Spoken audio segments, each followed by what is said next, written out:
ဦးကြီးတို့ခင်ဗျာအစိမ်းအောင်လန်းစော်ဝဲကိုတုံးနေပေမဲ့စလုံးလေးတွေတီးတာကြောင့်အဆင်မပြေတာမျိုးဖြစ်ဖူးကြပါလား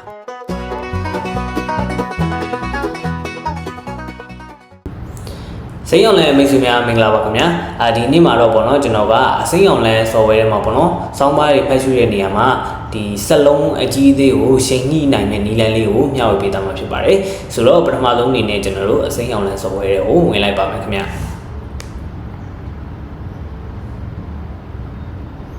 ပြီးရင်ပေါ့နော်ကျွန်တော်တို့ဒီမှာအစိမ်းအောင်လိုင်းရဲ့ feed ကိုရောက်သွားမယ်ရောက်သွားပြီးနည်းနည်းရှောက်ပြီးတော့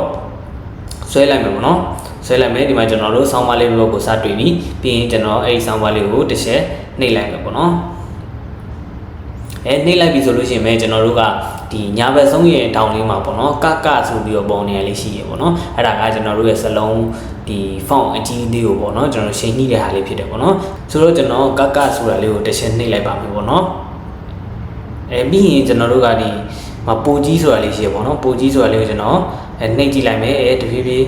မှာကျွန်တော်အောက်က font လေးရဲ့ကြီးလာတာမြင်ရတယ်ပေါ့နော်ဒီမှာတစ်ချက်ကြည့်လိုက်မယ်ကြီးလာပြီအရင်ကြီးသွားပြီမလို့ချင်ဘူးပုံမှန် site ပဲပြန်လို့ချင်တယ်ကိစ္စမရှိဘူးပုံမှန်ဆိုတာလေးကိုတစ်ချက်နှိပ်လိုက်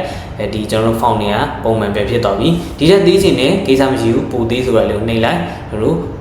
font တွေကတေးသွားပြီပေါ့နော်ကိုကြိုက်တယ်လို့စလုံးရွယ်စားကိုကြီးမလားသေးမလားတို့ရှင်းကြီးလို့ရနိုင်မှာဖြစ်ပါတယ်ဆိုတော့စလုံး font တွေကိုရှင်းကြီးတဲ့နည်းလမ်းလေးကတော့ဒီလောက်ပါပဲခင်ဗျာနောက်လာမယ့်ဗီဒီယိုတွေမှာလည်းအစိမ်းရောင်လန်းရဲ့